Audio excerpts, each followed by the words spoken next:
аға көкелердің арқасында жұмысқа тұрдым деп мойындағансыз. Жоқ, мен өзім де кіргем солай. Қазақстанда жұмыс жоқ дегенмен мен келісе алмаймын. Айына бір $3000 алдым ғой деп. Асхат Қанатұлы да, білім министрлігі де бәрі ренжімесін. Маңдайымда жұлдызбен келеді. Енді оқитын балаға бірден шетелге барып қажет жоқ. Болашақ бағдарламасы VIP балалардың бағдарламасы. Ұлттық идеология әлі құрылған жоқ. Жақсы, жаман деп айтпай қояйын, бірақ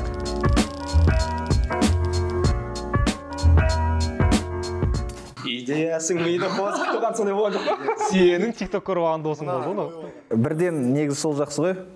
Бір адамды 20 жыл танисың, танымай өтесің өмір бойы. Кім екенін түсінбей. Өз бір мутный адамдар болады сондай. 20 жыл тануы мүмкін, бірақ адам ретінде танымайсың оны. Бір адамдар бар, бір кездескен кезде түсінесің қандай екен. Сіздер сондай болдыңыздар, риза болдым. Өзіңіз таныдыңыз ба сіз? Танып білдіңіз бе өзіңізді? Кімді? Олжас Сүлеймен деген кім? Бір-екі ауыз сөзбен суреттейікші, баяндайықшы. Енді шын айтсам, өз-өзімді айтып отқан, ол кішкене дұрыс емес деп есептеймін. Мен мынандаймын деп. Олжас Сүлеймен меніңше арманшыл ауылдың баласы. Екі ауыз сөзбен соны айтуға болады. Арманшыл ауылдың баласы. Бүгін бізде қонақта, сонымен подкастымыз басталды. Босат подкасты, еркін формат. Шаң ғана таныстырып өтейін. Ернар Тайжан, Қайырбек Баймырза, Дархан Тұраш, және де біздің қонағымыз Олжас Сүлеймен. Ауылдың арманшыл баласы дедіңіз. Ақын емес.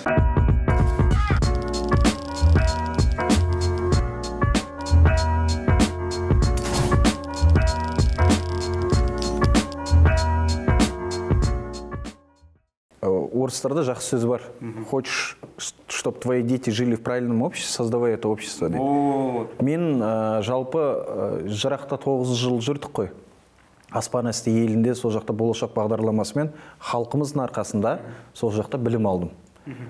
Өйткені халқымыздың арқасында деп отқаным, халықтың төлеген салығына оқыдым. Оны мен мойындауым керек, ол жауапкершілікті сезінуім керек. Әрбір болашақтық соны білу керек. Мұн жерде цитата келді. Биткен кезде ма? Істей салыңыздар жігіттер. Бірінші өзіме мақсат қойдым. Басқа компанияға кіріп тәжірибе жинап алам. Содан кейін өзімнің бизнесімді ашам. Саясатқа барып жатсам, содан кейін барам деп. Өзіме сондай мақсат қойдым. Сол себептен барған жоқ. Жалақы аз дедіңіз, ең алғаш жалақы қанша мемлекеттік қызметте және ең жоғарғысы қанша алдыңыз? Осы мемлекеттік қызметте жүр. Мен өте жақсы алдым деп айта алам. Өйткені бірінші жұмыс деген мемлекеттік қызмет деп айта алмайсың оны. Бізде Национальное агентство технологического развития болды. Мына инвестиция министрлігінің астында. Біздің технология даму агенттігі. Сол агенттіктің Қытай еліндегі бас өкілі болып жұмыс істедім. Ол кезде жақсы алдым. Шынымды айтсам, қазір есіме түсіре алмаймын, бірақ Қазақстанның несімен салыстырсаң, деңгеймен бізде елшілікте жұмыс істейтіндер көп алады, мысалы, МИДта жүрген кезде. Енді жіберген кезде теңгемен жібереді ғой, бірақ шешіп алған кезде елмен шешіп аласың. Сол үшін бұл жерін айтып кету керек та. Сомасын айтайық та енді. Суммасын негізі шынымды айтайын, есімде жоқ, мен бір жасырғаннан не емес, оны ашық ақпарат қой. Бір кем дегенде айына бір $3000 алдым қойдым. Ол кезде ол өте жақсы жалақы. Бірақ Шанхайда Қазір одан да жақсы ақша. Бірақ сіз енді қайтадан мемлекеттік қызмет келдіңіз. Жастар кеңесі деген. Жоқ, мемлекеттік қызметіне жатпайды. Ол көбісі дұрыс Түсінбейді. Ол жай ғана қоғамдық жұмыс. Тағы бір өзіңе алған Тегін демеңізші тек. тегін, толығымен тегін, уақытыңды да, энергияңды да. Басқа өңірлерге барып жастармен кездесем, сол жұмыста жүзеге асырам десең де өз қаражатыңа ұшып барасың. Енді керемет үлгі емес шығармын, бірақ иманы бар адамның. Аллаға шүкір. Аллаға сенемін. Содан кейін мен ойлаймын, сен адамдарға неғұрлым көп бересің, соғұрлым өзіңе келеді. Олжас, қалай ойлайсың? Енді әр адамның өмірде миссиясы бар да. Мысалы, әр адам өзінің қарым қабілетіне, талантына сай түбінде өз миссиясын білуі тиіс та. Және сол миссиясынан адаспай, соған бет бұрып, сонан кейін жаңағы алған сауабына байланысты сол кезде ғана жаңа өмір сүргенін сезінесің да. Дұрыс айтасыз. Осы тұрғыда мен ойлаймын да, жалпы бүгінгі таңда біз білетін Олжас көрермендерді танып жатқан шығар, жастармен көп араластыңыз. Жастар саясатына да бекер, жаңа кеңесіне бекер сізді алған жоқ. Жастармен көп тілдестіңіз. Бұл менің миссиям дегенге келе ме? Ағартушылығыз. Келеді деп ойлаймын. Өйткені өзіме ұнайды біріншіден. Бұнау усиляй сильное дейді ғой. Өзіңнің жақсы қабілеттеріңді сен күшейтуің керексің қайтаға. Сонымен жұмыс істеуің керексің. Сосын біріншіден, екіншіден қазақ жақсы айтқан. Жерде ізің қалмаса, жер басқанға мәз болма дейді. Міндетті түрде, әр адам жерде ізің қалды, мынау бәрін ұқыстаған деген. Өздерің осы қолдандағы. Сол негізі әр адам егерде өзін бір қоғамға үлесін қосып, мынау өзіне тиісті функциональный обязанность дейді ғой, саған келісім шартта сызып берген маңызды өзіңе тиісті жұмыстардан басқа дүниелермен пайдасын келтіретін дүниелермен айналысатын болсаң, міндетті түрде сен жұмыстан ләззат аласың. Ол шынымен де саған рухани да азық береді. Біріншіден, екіншіден, мен ауылда тұрып жүрген кезде бізге Шетаудан Ақсайыл деген ауыл бар. Мүмкін біреуіңіз білесіз, біреуіңіз білмейсіз. Сол жақта бізге сайлаудың кезінде даже депутат келмейтін. Депутаттың өзі неге сайлау кезінде барып тұрады ғой. Ол біздің ауылымызға бармайтын. Сайлау кезінде де бармайтын. Хотя бы сайлау кезінде. Жылына бір рет цирк келетін. Жоқ, ол депутаттар емес. Нағыз цирк. Сосын біреулер ренжіп қалмасын, енді сөз иесін табады ғой. Дархан, сен оны айтқан. Цирк келеді. Клоундар қандай не істейтін, әзіл айтатын, не істейтін бәрін біліп отырасың. Ағайын туысыңдай болып кеткен, өйткені жылда көресің ғой. Жылына 2 рет келеді.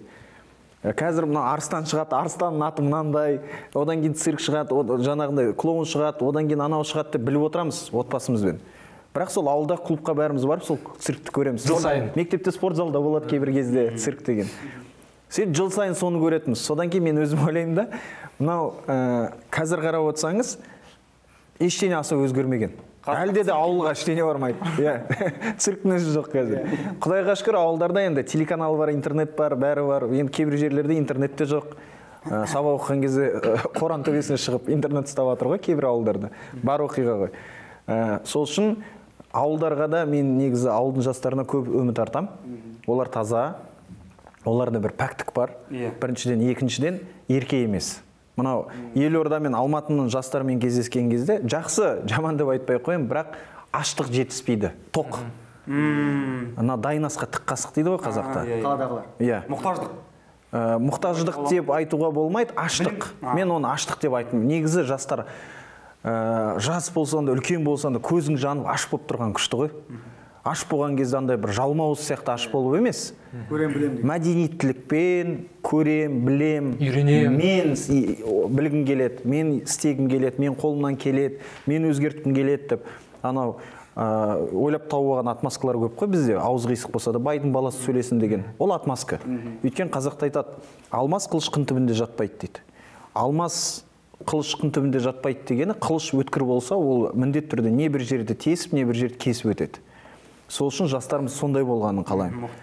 Ал ауылдың балалары прям жанып тұрады ғой, өзіңіз білесіз ғой, мысалы, ауылға барсан, кездесіп жатсан, жастармен, олар кәдімгідей не дедіңіз деп жазып жатады да. Ал қаладағы жастармен кездессен, бүйтіп отырады. Соның себебі не? Естисің деген. Қаладағы жастар бүйтіп астына цитата. Мына жерге жазып қояды ғой, и уже біліп қалады қаладағы жастар. Келісем онымен. Олжеке деп айтып отырмын. Келесі этап қой уже. Олжеке, Жақынырақ отыршы уже. Біраздан кейін құшақта. Ты меня уважаешь деп. ауылдың арманшыл баласы. Өзіңе жол ашқан болашақ деп айтуға бола ма? Жоқ. Ол үйтіп айта алмаймын мен. Ашқан себептердің бірі болашақ. Бірақ мен өмірімді саралап қарасам, ол шыны айтып жатқан дүнием. Ол әр адамда солай деп ойлаймын. Негізі адамның өмірінде ең маңызды кезең 0-ден 5-ке шейін екен. 0 жасынан 5-ке дейін. Бізде ең маңызды оқу орны университет деп есептейді ғой. Ақшаның бәрін соған салады, диплом сатып алады деген сияқты. Бірақ ең маңызды оқу орын Жапон елі мысалы соны бірден түсінген. Мүмкін оқымасаңыздар, «После 3 уже поздно» деген кітабы бар. Масару Ибука, мынау Toyota компаниясын, Sony компаниясын негізін қалаушы жазған күшті кітап, баланың тәрбиесі бойынша. Сол жерде жақсы түсіндіреді. Жалпы бұл қазақта бар дүние. 0-ден 5-ке дейін ең маңызды кезең.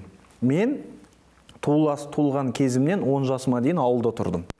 Негізі бүкіл мүмкіншілікті берген, басты тәрбиені берген, фундаментті құйып берген ауыл екенін түсіну керек. Өйткені ауылда біз ата-анамыздың ғана емес, бүкіл ағайын туыстың, ата-әжелердің бәрін тәрбиесін көрдік. Братандардың ауылдағы, мысалы 86 болса 87-лер 86 қарсы шықпайды деген сияқты. Сондай нәрсе. Жақсы нәрселер олар. Әр жылдың өзінің сықырғы бар деген сияқты. Біреуіңкі зима қалада, біреуің коко джамбо, біреуің нескафе деген сияқты. Рахат дүниелер да ол басқа жерде кездеспейтін. Сол үшін мен ең басты мүмкіншілік берген жерім ауылды екенін айтып жүрем. Біріншіден өзім ұмытпау үшін. Сол үшін айтып жүрем. Ал екіншісі әрине ол бір мүмкіншілік сыйлаған бір жақсы толғалық дамуымызға, білімімізге бір септігін тигізген әрине болашақ бағдарламасы. Осы болашақ туралы айтайықшы, иә? Міне сен тақырыбың келеді. Иә. Ол жерге мына жерде отқан екеуміз, мына 4 адамның екеуі, мына Ернар екеуміз негізі біз болашақтың барымызға келеді. Бірақ болашақтың ар жағындағы заттар бар да, мысалы, залогын айтпағанда, келгеннен кейін оны 5 жыл өтеп жұмысын атқару керек, дұрыс па? Одан кейін көп болашақтан оқып келген түлектердің көбісі келгеннен кейін дұрыс жұмыс та таба алмайды. Я оларға дұрыс жұмысқа орналастырмайды, олар өздері келіспейді. Сонымен енді сөздің ашығы, жарты ставка басқа бір жерге тұрып алады, сосын келеді языковый курс ашып алады, сонымен жайлап өзінің кәсібін дөңгелетіп кете береді. Сонда былай қарап тұрсаң, ана бір жылға салынған қаншама энергияңды мына жаққа келгеннен кейін 5 жыл сосын сен байланып қаласың ғой, ешқайда шыға алмай қаласың, оның бәрін қайтару керек. Сол болашақ сол жағынан қаншалықты бұл оправданный инвестиция болады өзіңе деген? Керемет бағдарлама. Болашақ бағдарламасын түсіну үшін біз бірінші болашақ бағдарламасын хронологиясына, уақытына, дамуына қарауымыз керек. 2000 жылға дейін ол кезде барған ағаларымыз маған ренжімесін, тағы да айтам, сөз иесін табады. 2000 жылға дейін барған адамдар ығай-сығайлар барды көбінесе. Бәрі емес, басым бөлігі. Олар тағы бакалаврға барды ол кезде? Жоқ, бізде де бакалаврға барды. Қазір түсіндіріп беремін. 2000 жылға дейін болашақ бағдарламасы былай айтқанда көбінесе VIP балалардың бағдарламасы болып саналды сол кезде. Енді ашылған кезінде. Есіңізде ме, өзімізге айтатын, жоқ, о жерге түсе алмайсың, о жерге связь керек, анау керек, мынау керек деп. Бірақ бәрі емес. О жерде өзі дарынды, білімді, өз күшімен барғандар да бар. Бірақ арасында аты шулаған, ығай-сығайдың балалары барғандықтан ол болашақ бағдарламасының айналасында сондай стереотип қалыптасты. 2000 жылдан кейін болашақ бағдарламасының стипендияның саны көбейді. Бірнеше есе. 94 жылы құрылды. 2000 жылы бірден болашақ стипендиясына берілетін стипендияның саны көбейді, қарапайым балалар бара бастады 2000 жылдан. Енді қараңыз, біз грантты болашақ стипендиясын 2009 жыл алдық. Соңғы алып үлгергендердің біріміз, өйткені бакалаврды одан кейін алып тастады. Алып тастаған да өте дұрыс деп есептеймін. Енді болашақ бағдарламасын оны неге түсіндіріп айтып жатырмын? Біз болашақ бағдарламасынан бір жүйелі өзгеріс күтеміз ғой. Системный изменение деп айтып жатады. Мына жүйелі өзгеріс ол енді болады. Не себептен? Өз күшімен, өз біліммен, өзінің жаңағы дарындылығымен түскен басым бөлік жаңағы стипендианттар 2000 жылдан кейін массово беріле бастады ғой. Стипендианттардың басым бөлігі елге жақын арада ғана қайтып келді. Елге қызмет етуге.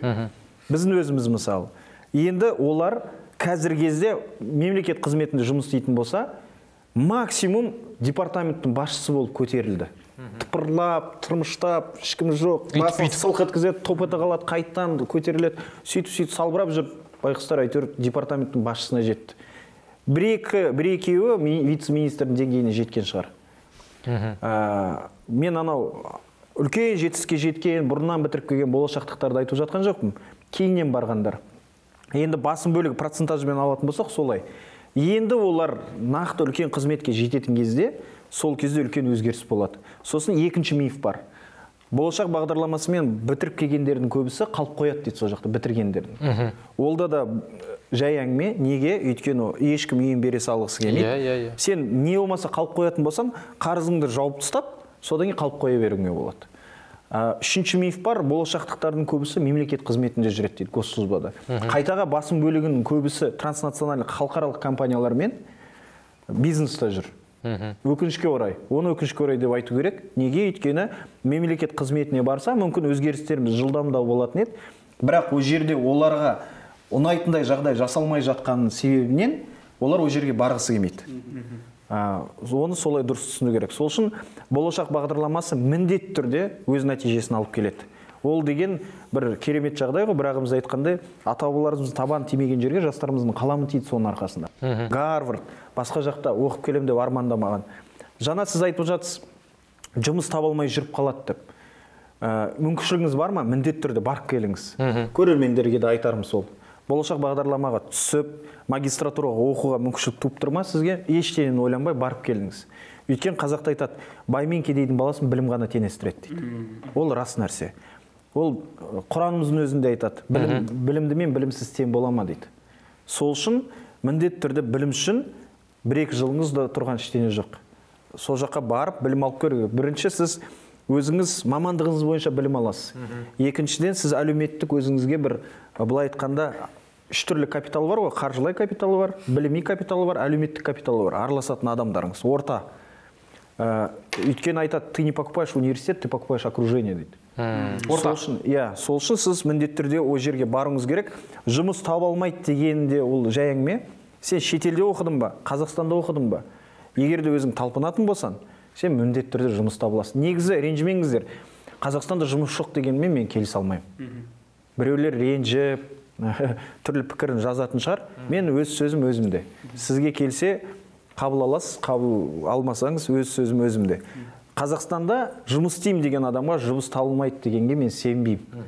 Қаншама өзіміз мысалы жұмыскер табылмай жатамыз. Кейбір кезде ауылға барасың, 5 сиыр тұрады қорада, емшегінен сүті салбырап тұрады, салбырап ағып. Ал үйге келсең, үйде магазиннің майы тұрады. Ол мен ойымша дұрыс емес деп есептеймін. Бар мүмкіншілікті пайдаланып, сол барынша еңбектенсек, мен ойымша негізі Қазақстанда жұмыс табуға да болады. Ал болашақтықтардың проблемасы көбінесе маңдайында жұлдызбен келеді. Мен болашақермін деген. Осы сұрақ қойшы, неліктен техникалық мамандықтар оқытып жатыр? Ол енді зейнетке шығатын мамандықтардың қатарына жатқан ғой. Инженер бұл, сол сияқты қазір бәрі жасанды интеллектке көшіп жатыр. Мысалға Dyson-да компания. Маған қарап Dyson жасқан ғой. Dyson сатып алған ғой. 8 мартта қарсы. Мысалы Бостон дайын. Негізі Құрметті қыздар, Dyson сатып алатын жігіт қасымызда отыр. Жоқ, Dyson-ның есінде бар ғой уже. Бостон компаниясы шын инженерлерді роботқа айналдырып жатыр. Сол қажет пе деген сауал ғой. Сол ойды түсінбедім да мен. Негізі ол қажет. Біріншіден біз бірден метавселенныйға көшіп кетпейміз ғой, мета әлеміне. Әлі ол сұраныста болады. Екіншіден заводтар мен инженерлер бұл қазіргі кезде бізге ауадай қажет. Өзіміз айтамыз, индустриямыз дамытамыз. Өндірісіміз дамытамыз. Сол Dyson шығаратын адамдарды керек қой. Маған айта бермеді. Не так больно. Сыйлап жүр. Көзінен жас ағып жатыр. Бір почти бір приораның ақшасы ма? Жоқ, бірақ ол қазір енді ойды бөлмеймін, бірақ айтып өтейінші. Мен Dyson алған себебім, бұның өзі сен өзіңе деген вызов қой. Я өзіме қазір мысалы не могу позволить. Бірақ оны алу арқылы деп өзің ана іші киген кезде сөйтіп айтады ғой өзі. Ақталып. Жоқ, алып жатсаңыз жақсы ғой. Өзіме вызов қой. Көзін жасы сүртеді. Жалпы негізі техникалық мамандықтар міндетті түрде керек. Өйткені бізде қазір экономист, финансист, заңгерлер өте көп. Біріншіден, екіншіден әр қазақ былай ойлайды ғой негізі. Бір мамандыққа оқып алады, сосын екінші диплом сатып ала салады. Экономистік керек болады, болмаса юристік керек болады, ана абзалағанды қара, прокурор болып жүр ғой. Сен де мүмкін соның қасына барып прокурор боласың деген. Ернар, сен өмірбаян қайдан біледі? Ужас қой, кәдімгі айтып бере салуға келген. Еще абзалаған біле ма? Негізі подкаст осылай Сол абзал адвокат сияқты. Сол үшін мынау техникалық мамандықтарда міндетті түрде оқыту керек. Өйткені өндіріс дамытамын десек, сосын екінші мәселе бар да. Теңгизді сіз жұмыс істедіңіз ғой, жадасып қалдық қой. Жала жерген ба Dyson. Мысалы Теңгизде өте мықты сертифицированный бүкіл оқуын бітіріп курсыдан өткен жігіттер сварщиктар. Жоғары білім жоқ дипломы. Кәдімгі сварщикқа оқыған, бірақ сертификаттар жинап тастаған. Әлемде жүріп сварщик бола бере алады. Судың астында орбитальная сварка. Соның бәрін білет, $5000 жалақы алады мысалы. Сіз сондай алдын білдің. Жоқ, бұл кісі енді сварщик болған шығар. Ол жерге оны айтпай қойыңыз. Мен 500 алған. Бұл кісі бүкілін зарплатасын жазып жіберді ғой. Жоқ, рас ол жерде Атамекен бизнестан ғой. Мен Атамекеннен бұл бизнестан келген ғой. ДГД-дан сияқты негізі. жаңадан айланғанша. Сен мен алып кеттің мына жерде. Қанша салық төлеп жатсың, пенсионкаға төледің ба деп. жаңағы Олжеке мынандай бір сұрақ. Болашақ туралы әңгімеде бакалаврды алып тастады деген өтіп кетті ғой жаңа. Дұрыс па? Сонда жақын арада мындай бір теория оқыдым мен. Негізінде мектепті бітіргеннен кейін баланы бірден бакалаврға шет елге оқуға жіберіп қажет жоқ деген. Біріншіден, бала әлі өзі қалыптаспаған, өзіндік ясы жоқ, былайша айтқан кезде өте патке болады кез келген заттарға, кез келген мәдениетке жұғынып кету мүмкін. Екіншіден, өзінің ортасы қалыптаспай қалады. Сосын жалпы үйінен енді шығып, енді оқитын балаға бірден шет елге барып қажет жоқ дейді. Басқа қалаға барып та студенттік өмірді көріп, 4 жыл пісіп, содан кейін барып магистратураға кете берсе, кез деген жағынан болашақпен болмаса басқа да бағдарламалармен ондай бола береді дейді. Сіз сол үшін айттыңыз ба жаңа? Бакалавриатты алып тастаған. Бір себептердің бірі сол. Біріншіден, мынау негізі кейбір кезде жастарға қарайсың да шетелде оқып келген. Мынау блендерді қойып, ішіне Абай Құнанбаевты салып, содан кейін Мейрамбек Беспаевты салып, скриптонитті салып, содан кейін оның ішіне ЧБД-ны салып, одан кейін Илон Маскты салып, сосын ана кәрістердің поп-культурасын салып, сосын араластырған сияқты да, и содан кейін жаңағындай шетелде оқып келген көп мына ренжімесін, енді тағы да айтып сөз иесін табады. Біреу күштіген жамандау болса сөз иесін.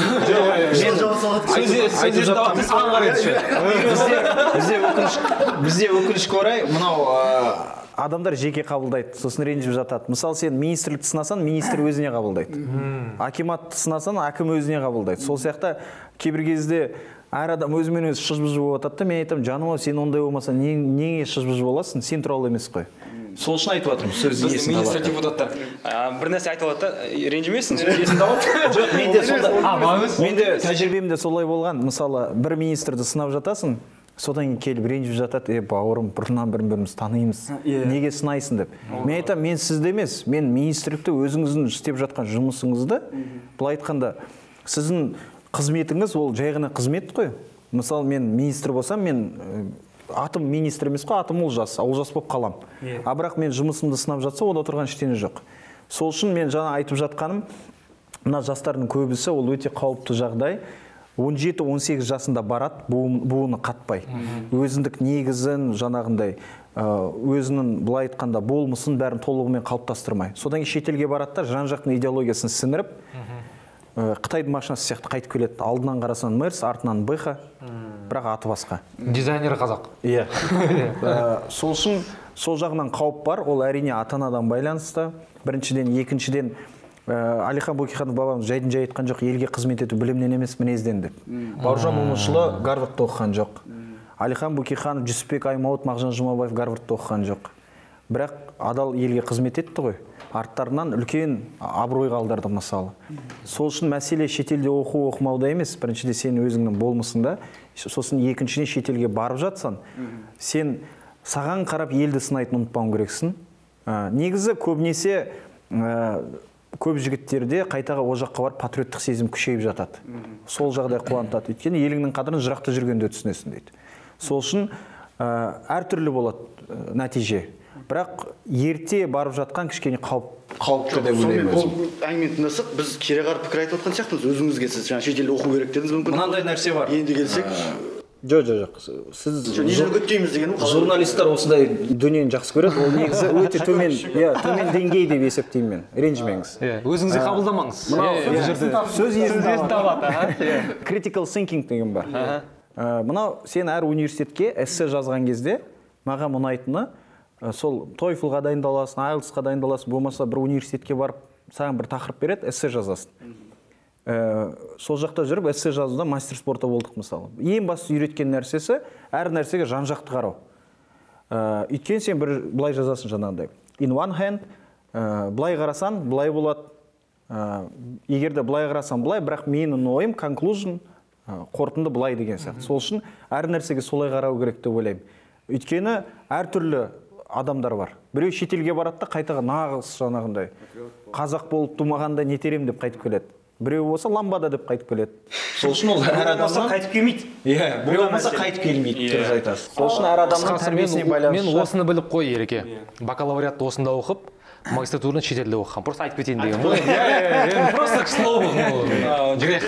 Бірақ мендегі мында туындаған ой, бұл ұлттық идеология мәселесіне тіреп тұр ғой, былайша айтқан кезде. Сен мемлекет жағдай жасап жатыр. Жаңа айтқандай социальный лифт бар. Иә, жастарға мүмкіндік бар. Жұмыс та бар, иә. Бірақ ұлттық идеология мәселесі ғой. Бакалаврды 4 жыл мында оқыттық дейік, міндеттеп қойдық дейік. Бірақ біздің жоғары оқу орындарында қаншалықты идеологияны біз жастарымызға сіңіріп жатырмыз. Мектеп кезін алайық, балабақша кезін алайық, иә. Мысалы бұл идеология дұрыс. Сен ойында дайсың сияқты. Бұл негізі сериал. 350 мың дегенде әлі қортамай жатырмын оны просто. Енді ұлттық идеология мәселесіне қатысты. Мәселе кеңесте құрылып жатыр, кеңестерде бар, депутаттар да қазақ тілі мәселесін көтереміз, ана мәселесін, мына мәселені көтереміз, бірақ менің ойымша бірегей ұлттық идеология әлі құрылған жоқ.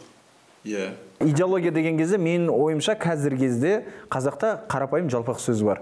Ораза намаз тоқтықта дейді. Ең басты идеология үкімет мына қазір кезде президенттің сөйлеп жатқан сөздері қуантады. Халықтың әлеуметтік мәселесін шешіп, әлеуметтік жағдайын көтеру керек дейді. Мен ойымша ең басты мәселе сол. Екінші мәселе, ең бастысы негізі бүкіл мемлекетте ең маңызды министрлік, қорғаныс министрлігі емес, сыртқы істер министрлігі емес, ішкі істер министрлігі де емес. Мен ойымша ең маңызды министрлік білім министрлігі мен мәдениет министрлігі. Сол екеуін тазалайтын болса, мәдениет және спорт емес. Жоқ, соның ішіне кіреді ғой.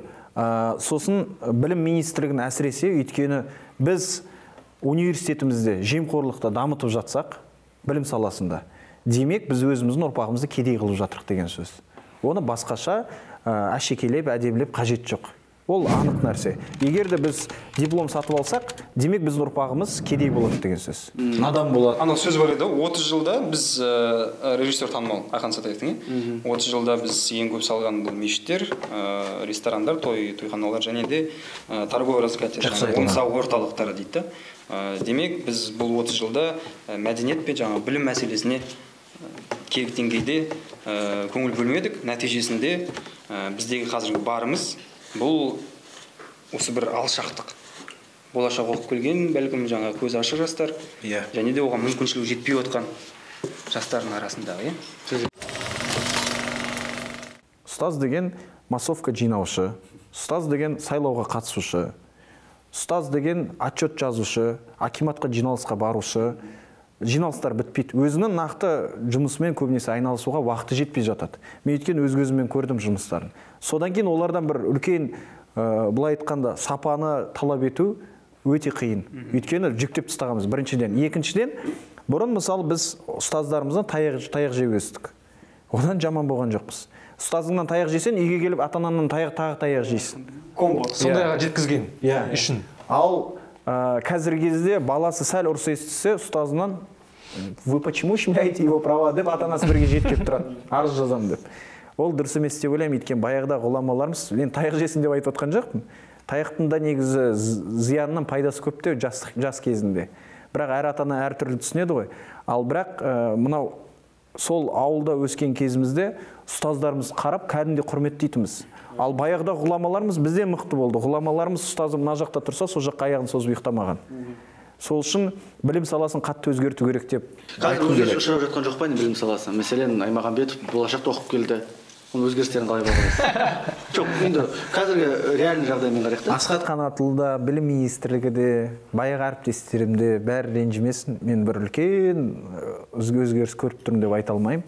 Әрине бәрі айтады, бірден үлкен өзгеріс талап ете алмаймыз, ол бірден өзгермейді. Көш жүре түзеледі деп. Көшін жүріп жатқан көріп жатқан жоқ. Педагогтар туралы кодекс қабылданды, заң қабылданды. Сол үшін жаңа мұғалім тек өзіне қатысты жұмыс. Сіз педагогтармен сөйлесіп көрдіңіз ба? Әлі бірақ қалыпта сол жағдай екен, бұрынғы жағдай екен. Сөйлесіп көрдім. Бірақ іске жатыр. Мен педагогтарын қарап жаным ашиды. Неге? Өйткені жалақылар төмен. Жоқ, жалақылар жақсы қазір. Жоқ, келісе алмаймын. Олда да бастауыш сынып мұғалім 300 мың алатын, нормально. Ол көп деп айта алмаймын ұстаз үшін. Сіз ұстаз болып жұмыс істеп көріңізші, балаларға сабақ беріп көріңіз. Қанша жүйкеңіз қаншалықты тозатын көріңіз. Сосын біріншіден, екіншіден, бөтен біреудің баласына білім беру оңай емес. Соған жаның ашып, соған кәдімгі білім құйғың келіп, сапалы бір, былай айтқанда бір рахатпен, кайфпен жұмыс істеу үшін саған сондай жағдай жасалу керек. Сол үшін 300 мың болсын, 400 мың болсын, ол аздық етеді деп ойлаймын мен. Ол көп емес. Біріншіден, екіншіден, олардың қанша уақыт жұмыс істейді, сағатын санайтын болсан, ол тіпті аз болып қалады. Өйткені кейбір кезде журнал толтырып, басқа нәрсе істеп, онлайн нәрсені түсінбейтін адамдар соны істеп, презентациясын дайындап, отчет үшін. Сөйтіп түнге дейін отыратын апайларымыз бар мысалы, ұстаздарымыз, сол үшін жалақысы қазір жақсы бір өзгерді. Әрине өзгеріс бар. Бірақ мен өзім ойлаймын, басқа салаларға кішкене былай қарауға болады. Уақыт керек, өзгереді ғой, жайлап түзелеміз деген сияқты. Білім саласына олай болмайды деп ойлаймын. Не пан, не пропан болу керек. Жұмысқа тұруда да бәке-сәке бар. Әңгіменің төркінін түсініп отқан шығар, сіз осыдан 2 жыл бұрын сұхбатыңызда мен аға көкелерімнің арқасында жұмысқа тұрдым деп мойындағансыз. Жоқ, сіз дұрыс қана көрдіңіз ба? Журналистиканың тағы бір кемшілігі, кейбір кезде журналистер контекстін алып алады. Әр сөз өз иесін табады. Қандай жолмен жұмысқа кіретіндер бар екенін айттыңыз ғой? Жоқ, мен өзім де кіргем солай. Не себептен? Маған көке жәкені біреу бере салған жоқ қой. Әкем алып таныстырған жоқ қой, сен бүгіннен бастап братаның болады деп. Дұрыс. Мен пікірім жанама түрде біреу жоқ, шындығы да бар. Біреуге братчика болу үшін бірінші бір братанға соған братчика болуды үйрену керек. Қазақта өйткені айтады, жетекке ерем деген бала болса, жетек дейтін адам табылады дейді. Понятие мәлімет уже. Жоқ, рас қой. Братчика болудың өзі өнер деді ғой саған. Сол үшін сізге бір ағайын туысыңыз, қайын жұртыңыз біреу беріп жатқан жоқ, байланысты, связьді. Сіз өзіңіз қалыптастырасыз. Студенттік кезден соны ойлану керек. Біз кәдімгі хабар арнасынан көрсететін Қазақстанда өмір сүрмейміз ғой. Күнделікті Қазақстанда өмір сүреміз. У нас все решает связи. Байланысың болса, сен міндетті түрде жетістікке жететін жолың қысқарақ болады. Егер де таныстарың болса, адамның күні адаммен деп қазақ бұрыннан айтып кеткен. Қазақта баяғыда болған нетворкинг деген нәрсе. Нетворкингтің көкесі құрылтай қазақтардың. Сол жерде таныса, сол жерде араласа, содан шыққан адамның күні адаммен деп. Сол үшін міндетті түрде байланыс орнату керек. Бағанағы әлеуметтік капитал деп айтып жатқаным сол. Ол ода тұрған ештеңе жоқ. Біріншіден, екіншіден, әкем жетім өскендіктен екі нәрсені айтатын үнемі. Біріншіден, достыққа адал бол дейді. Өйткені жетім өсті, өзі айтады, көп жақсылықты ағайын туыстарымнан емес, олардан да көрдім, бірақ көбінесе достарымнан көрдім дейді. Екіншісі, жанашырларым мен ұстаздарым көп болсын дейді. Аллаға шүкір, жанашырларымда, ұстаздарымда, достарымда көп. Сол үшін мен соған шүкір деймін. Сол ұстаздар маған жай бүйтіп бере салған жоқ қой. Оларға шәкірт болу үшін бірінші шәкірт болуыңа лайық екен дәлел дейсің. Қасында жүгіресің, қолына су құясың дегендей. Сосын қазір енді су емес басқа нәрсе құяды ғой. Бірақ Құдайға шүкір мен ондайға барған жоқпын. Ағаларым лайықты болғандықтан. Сол үшін сол жанашырларым, ұстаздарым үйреткеннің арқасында, ол жастардың тілімен айтқанда братан, мен үшін ұстаз. Сосын ұстаз деген кезде әртүрлі ұстаз болады. Ұстаз деген нақты сені бағып, қағып, өсіріп, адам қылуға талпынып, бір өзінің үлесін қосқан ұстаздар бар. Сосын аяғын шалатын ұстаздар бар. Оларды да мен ұстаз деп айтайын. Өйткені олар мені бірдемеге үйретті ғой. Қандай адам болатын өмірде, қандай адамдар кездесетінін үйретті. Олар да ұстаз. Болды ма? Жақсы. Қайда бересің ол нәрсе? Біз асықпай шығамыз. Телевизия асып кетпейді. Соны сен таза телевизиончик етіп жақында болады екен. Сонда қалай деп ше бүйтіп. Қайда дұрыс болды. Идеологияны айттық, әлеуметтік мәселелерді айттық, мұғалімдердің проблемасын айттық. Еді одан бөлек тағы да өте үлкен серьезный мәселе бар. Олына кірген кезінде ол жекен ол туралы айтты. Мен ол затты қазір зерттеп жүрмін деп айтты сол мәселе жайында. Ол TikTok. Өзінің тақырыбын тартып алды. Жоқ, өзінің тақырыбы емес. Миллион просмотр бар айтпақшы. Жоқ, кірген кезде 5 миллион. 6 миллион жіктер. Ректі жүрген екен. 6 миллион жіктер. Мына барды бар деп айтайық бұл жерде, егер көре алмасыңдар оны айтыңдар. Көре алмасаңдар жарылып кетіңдер. Мысалы, ол деген өзі 6 миллион бүйтіп қалды да бүйтіп. О деп. Ол деген кірген кезде Солсында жаққа отырды.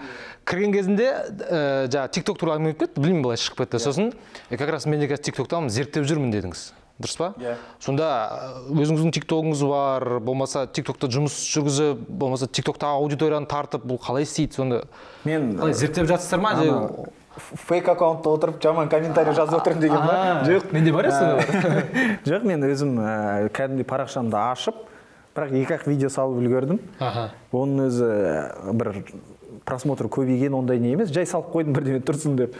Содан кейін кіріп, қазір зерттеп жатырмын дегенім, қандай парақшалар бар, қайсысы маған ұнайды. Негізі TikTok деген ең ақылды әлеуметтік желі деп айтуға болады. Ең жақсы ойластырған. Енді шын қарап зерттеп, мен біте алмай жатыр мысалы, қарап таңғалам өзім. Қаншалықты ыңғайлы жасаған. Ол шынымен де мынау қаласа да қаламаса да Instagram, Facebook деген бір обиженлар отыратын жер ғой өзі бір. Дайсын алып, анда өмірге ренжіп. Бірдемен әйтеуір кемшілігімізді сөйтіп отыратын. TikTokта негізі креативтің көкесі де жаңағындай мынау смарт дейді ғой. Шынымен де смарт деп айтуға болады соны. Сол жағы маған қатты ұнайды. Өзім зерттеп жатырмын деген, қандай монтаж жасауға болады. Нақты солай зерттеп жатырмын. Өйткені SMM-щиктарға бере салып емес, әр нәрсені бірінші өзім үйренгенін жақсы көремін. Мысалы, әлімгеше мен Инстаграмда кейбір кезде үлгермей жатсам аудиозапис жіберем көмекшілеріме. Олар жаңағы айтқаныма қарап жазып береді. Бірақ көбінесе өзім жазуға тырысамын, мысалы. Стористі да бәрінде өзім істеуге. Өйткені ол өзіңнің жеке өмірің, жеке дүниең ғой. Private дегендей. Сол үшін әлеуметтік желіні негізі әр адам өз жүргізген дұрыс деп ойлаймын. Ол сенің өзіңнің болмысыңмен өзіңнің жаңағында табиғатыңды көрсетеді негізі әлеуметтік желі. Дұрыс десең. Ал ана шенеуніктердікіне кірген кезде бірден көріп тұрасың да, біреу істеп беріп жатқан. Мынандай пост жазады. Содан кейін ананың өтіріктесі жоқ, оның абзацы жоқ, оны оқиды, оқымайды. Жоқ, кейбір кезде қайтаға идеально жазып тастайды. Чересчур. Анау қарайсың да, ойлайсың, суреттеріне қарасан, анаған қарасан, сәйкес келмейді да. Біріншіден, сол себептен де олардың мысалы подписчик көбеймейді, оқырмандар көбеймейді. Бірақ жалпы негізі TikTok'ты үйреніп жатырмын, бір 2-3 айдың ішінде үйреніп аламын деп ойлаймын. Бірақ әрине ана 2-3 айдың закрываешь лицо деген сияқты ондай билеп нетіп емес. Мен сол ойлаймын. Мен сол Олжекеңнің бір-екі айда бидің көреміз деп. Жоқ, мен өзім ойлаймын, негізі ол жерде жастарға пайдалы, құнды жақсы ақпарат таратуға болатын жақсы бір әлеуметтік желі деп ойлаймын. Не беріп жатыр? Не алып жатыр? Көп жақсы ақпарат береді, өйткені сен анау өзіңнен маған ең ұнағаны, сіз қай видеоға тоқтап көп қарайсыз, соған сәйкес алгоритммен сондай видеолар шығарып отырады. Мен мысалы бизнес туралы көп қарағандықтан, содан кейін мотивационный болмаса жаңағы бір технология туралы, сосын маған бір ұнайтыны менде көп шығады iPhone-ды қалай қолдану. Болмаса гаджеттарды қалай қолдану деген сияқты. Мен бір видеолар шығайын. Дұрыс сен өңшең Мұрат Әбділда, Амилай өңшең сондай сағат. Мен айтып өткен темалар еді. Жоқ, ол расымен де өте справедливый алгоритм ана жерде. Мысалы, сенің миллион оқырман болмаса да, сенің видеоң миллион оқырман жинай алады. Сіздікін көрейікші алгоритм? Жоқ, енді ол жерде алгоритмдар мысқарға ол бір. Екіншіден, кәдімгі трафик алып келеді. Сенің Инстаграмыңа болмаса, ютубтағы каналыңа кәдімгі трафик алып келе береді. Ол өте справедливый алгоритм. Алгоритм сұрап жатқан себебім бір досым TikTok-ды әңгіме айтып отыр. Білем ғой алгоритм бар екен. Кән сенікін көрейікші деп қарап жатырмын да, қарасам ыңғай қыздар да. Сөйтіп қазір адам тануға болады. Менде де жаңа кітаптар шығады, неше түрлі абайдың цитаталары шығады. Сондай не келеді. Қысқасы Дор 4 бір кама, Дорчик қой. Ол үшірі шығасылады, монтажермін. Ол әуре қылмаңдар. Оны шығады, описаниеде ссылкасы болады, уайымдамаңыздар ол жағынан. Сұрақтар көп. Мен мысалы Карим мырзамен сіздердің болған кездесулеріңіз бар ғой, дұрыс па? Бизнес Нұрлытауда. Қай жерге дейін білесің, қай жерде болған, қай кабинетте екенін білесің ғой. Не жеген, не ішкен. Жоқ, рас ана перевернутый плов айтқандай, маклебе жегендеріңізді, сол туралы да біраз сұрайын дегенем мен сен. Ол жерде не әңгіме болды? Бізде сәл де болса, менің ойымша YouTube формат болғанымен, бұл қазір бір адам жалпы зейін мәселесі бар да. Бір адамды ұзақ ұстай алмайсың бір жерде. Сондықтан да бір құнды ақпараттарды тағы да екінші жаңағы бөлімге қалдырайық деген ой бар. Ұсыныс қалай? Былай істейік, егерде расымен де Олжекеңді біздің көрермендеріміз тағы да қалайтын болса, онда комментарийға жазып кетсін. Егер тым құрғанда 10 шақты комментарий Олжекең кесін деген комментарий жиналса, ағайын туысыңыз айтыңыз, жазсын. Ең үздік комментарийге Олжастан не бар? Дайсын. Қыздар, бәрі отырма жетсе. Тамаша. Босат подкаст, Олжас Сүлеймен, Сіздермен әзірге келесі подкастқа дейін қоштасамыз. Бүгін Олжекең ішін босатты. Олжекең ішін босатқанына қарап, сіздерді міндетті түрде арнаға жазылып, комментарий тастап, қоңырау шағын басып, бізді қолдап, келесі біздің шығарылымдарымыздың шығуын міндетті түрде күтіңіздер, бізбен бірге болыңыздар. Сіздерге көп рахмет. Жастарға жол. Ішіңді босатты деген қызық естіледі екен. Енді кім алайсыз сен Олжекең? Рахмет. Сіздерге рахмет. Өздеріңізбен қуанышымын танысқаныма. Жақсы Олжекең. Жархан Дорчик деп отыр. Аккаунт айтып тұрсың ба? Рахмет Олжекең. Мықты журналист екен. Бас жағында бас жағында бір комплекс бұл. байқадың ба? Бас жағында аналитикке қарай кетті. Жоқ, өзі монтажда отырып сол жерлерін қиыстаған жоқ, ол қайтаға нені көрсетеді ғой. Адамның өзінің сұрақ қою әдісі, мықтылығы. Енді жаңалық күтемін ғой адамдар. Иә, бүйтіп қайта гүрс еткізген кезде ол тәжірибесі жоқ адам бүйтіп сасып қалады да. Ал мен болсам тәжірибесі Мен оған үйреніп қалғанмын деп ондай. Мен үйреніп қалғанмын шын айтамын. Өйткені басқаша сұрақ қояды, бүйтіп түртіп тұрып, өйткені саясатта жүргенде сен оған ренжімеуің керексің, сен оған дайын болуың керексің. Жоқ, рас, ана бек басынан бастап столдың үстіне шығып бара жатыр да. Айлығың қанша деп жаңадан бері былай да сұрақ. Жоқ, соны айтамын да, бұл кісі ана бір ДГД-да ма, антикорда ма сондай бірдеңесі бар негізінде. Өйткені былай күндерде петличка ойын жүреді да былай. Былай бүйтіп ше. Так что бұның бірдеңесі бар. Жақсы. Рахмет.